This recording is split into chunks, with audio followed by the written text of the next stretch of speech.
Hello, peoples. A few nights ago, I watched Rebel Moon Part 1, directed by Zack Snyder, and my god, I was mighty bored watching this one. I really wish Zack Snyder did something different with this film, and I know they're kind of promoting this, oh, just wait for the director's cut, but it's really something now that's getting on my nerves. Because the idea of the Snyder cut with Justice League was the fact that Warner Brothers went in and botched his film, and so they made the director's cut later.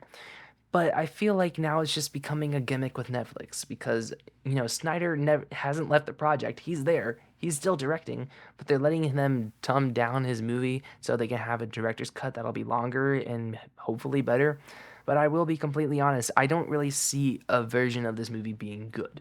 No matter if you add the blood or 30 minutes, it just feels like an overly standard basic sci-fi film with a bunch of plot things that we've seen before with a lot of uninteresting characters.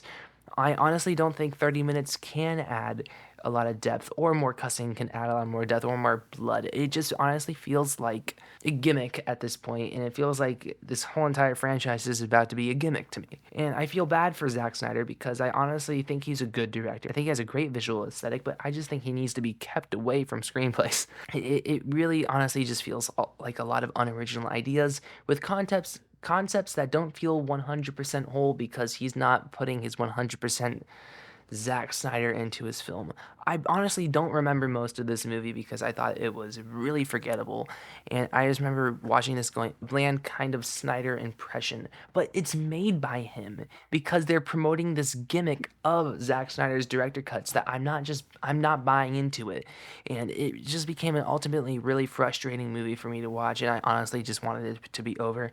I hope I'm not eating my own words, but I really just don't think the director's cut will fix anything because I honestly thought this was too much of a mess to repair. And I know this is a short review for this one, but I honestly, like I said, forgot most of the movie, but I remember my bullet point thoughts. And I know Zack Snyder fans are, crazy.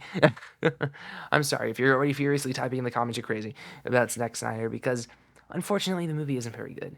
And I can almost feel like I hate to say because art is subjective, but I mean I really do think when it comes to the most objective, what's a good movie, what's a bad movie, this is very objectively cliche in a lot of things that we've seen before. When I put out my tweet, I already had people telling me that I'm crazy.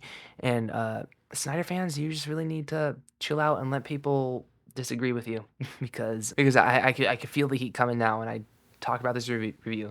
And I know people say, "Oh, you already forgot 75% of the movie, so how can you review it?" The thing is, if the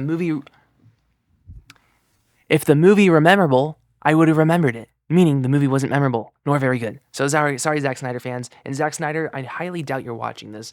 This is nothing against you. I think you are a good filmmaker and you make great visuals. I just don't think you should buy into these gimmicks that Netflix wants you to make. And yeah. Like, share, subscribe. Wait, I'm going to give Rebel Moon a 3.9 out of 10. So yeah, like, share, subscribe, and stuff like that. And adios.